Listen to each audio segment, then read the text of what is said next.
Hello everyone, welcome to my channel. আজকে আমি কথা বলবো সিএসএস ব্যাকগ্রাউন্ড অ্যাটাচমেন্ট প্রপার্টিটা কি এবং এটা কিভাবে কাজ করে। তো চলুন শুরু করা যাক। Why use CSS background attachment property, এটা মূলত কেন ব্যবহার করা।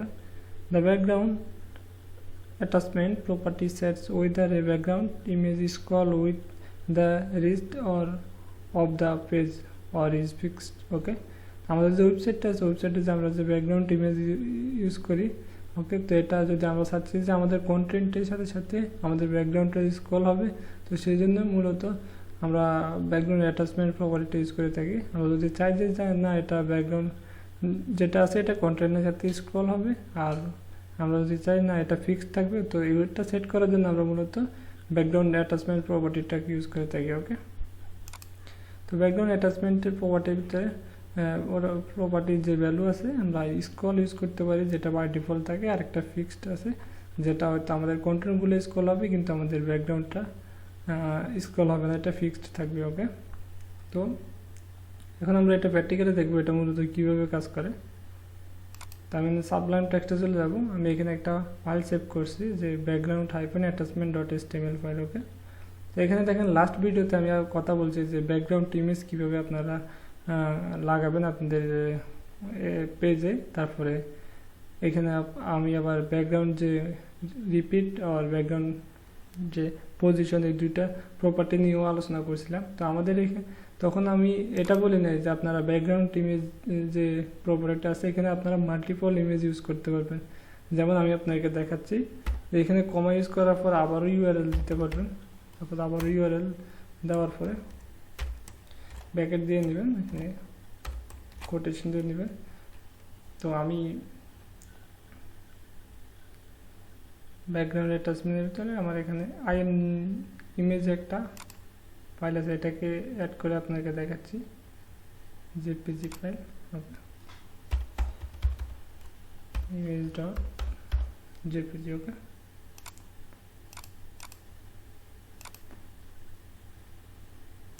আমি এটা পার্টটাকে কপি করে নেব, এখানে পেস্ট করে দিলাম। ওকে,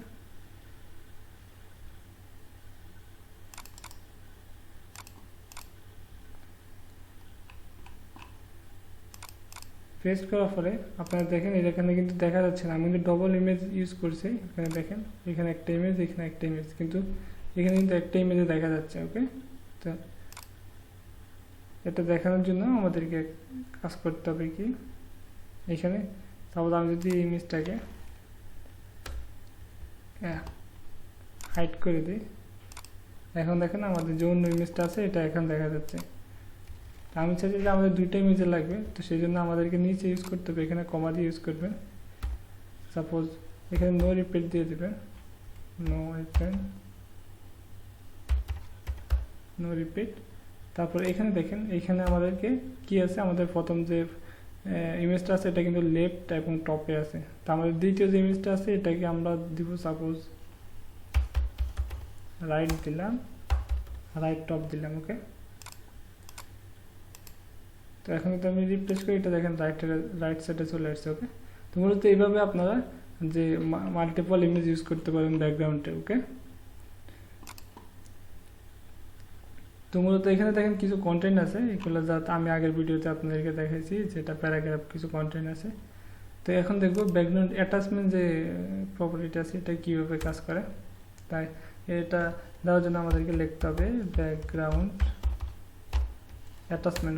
অ্যাটাচমেন্ট দেওয়ার পরে আমাদেরকে দুইটাই ভ্যালু আছে, এটা হচ্ছে ফিক্সড এবং স্ক্রল। ওকে, যদি আমি যে স্ক্রল দিই,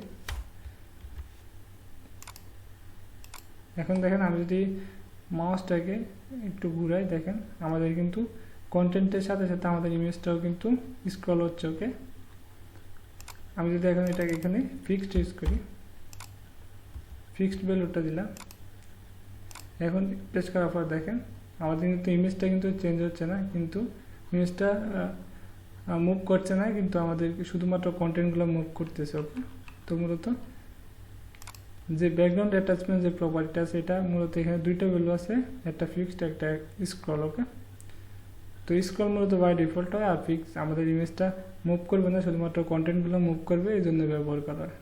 তো ব্যাকগ্রাউন্ড যে ইমেজ অ্যাটাচমেন্ট যে প্রপার্টিটা আছে এটা মূলত এভাবে কাজ করে। তো আজকের ভিডিওটা এই পর্যন্ত। যদি ভিডিওটা ভালো লাগে আমার ভিডিওতে একটা লাইক দেবেন, কমেন্ট করবেন এবং আমার চ্যানেলটাকে সাবস্ক্রাইব করে রাখবেন।